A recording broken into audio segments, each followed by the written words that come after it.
Do you think science is like a tree? Or what makes us able to identify that this is speed, this is weight, and that is mass? Imagine trying to measure the distance from Zambia up to the United States. Would you manage to write the speed on the piece of paper? Well, all these questions will be answered in today's video here at Mutali TV.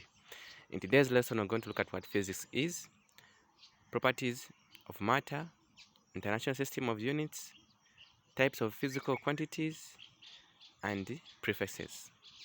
All the questions which are asked earlier on will be answered based on the concept we're going to learn today. So without any further ado, let's look at what physics is. So physics is just the branch of science which deals with properties and interaction of matter and energy. Physics is a branch of science which deals with properties and interaction of matter and energy. So we have answered the first question, which was, do you think science is like a tree? Well, the answer is yes. Why? Because it has branches as well. And an example of those branches is what? Physics. All right, we'll move on. Properties of matter. So the properties of matter are called physical quantities.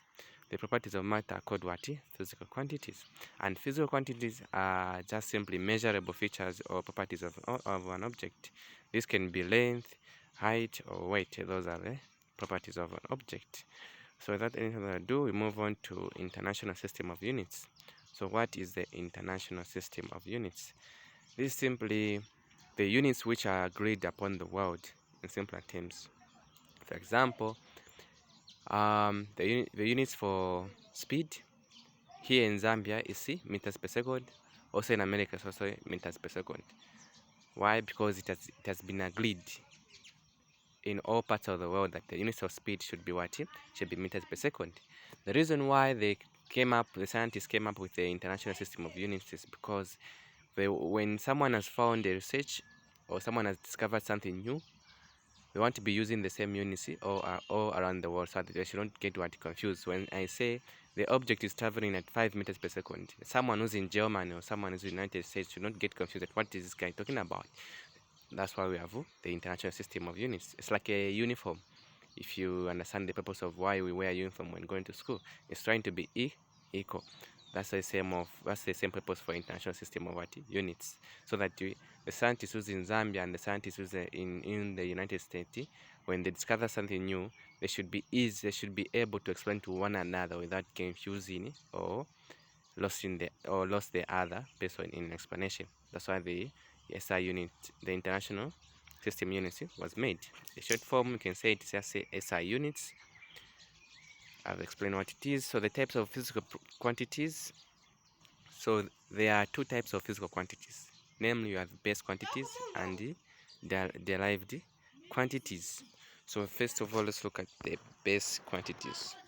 So these quantities are simply these quantities which only have one SI unit. They just have one SI unit, and an example is there on the box. Just get my pen.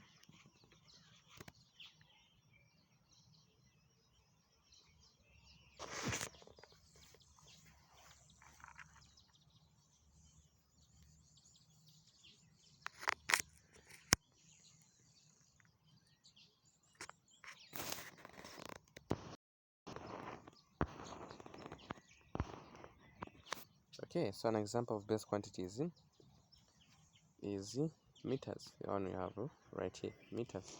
Meters is known as what? One SI unit, and that's what we call what? The base quantities. Quantities that have only one unit, we call them what? Base quantities, and there are 7 of them. So there, an example is there in the box. So we move on to derived quantities. So what are derived quantities? Derived quantities, these are just simply quantities with 2 or more SI units. For example, we have meters per second. We have 2 units there. We have S for seconds and M for meters. So it is qualified to be called what? A derived quantity. Why? Because it has 2 or more SI units. And examples, here are the few examples. So moving on to prefixes. So what are prefixes? So prefixes, these are just simply decimals or multiples of terms of 10. Sometimes the physical quantity is too big or too small to be conveniently expressed in SI units. Then some symbols are used as prefixes instead of zeros and many places. The following are examples. Okay, so here you need to pay particular attention because these prefixes come in all the topics which are in physics. These prefixes may be used to give a certain amount of quantity, so you need to know these prefixes. But the major ones you should focus on is macro. When they say macro, what do they mean? When they say milli, you need to know. And when they say kilo, it's very important, you need to know that as well. And also nano, you need to know that as well. These are the most examined prefixes, or the one they normally like to use in the exam. Okay, so thank you for watching Mtali TV. I hope you have learned one or two things.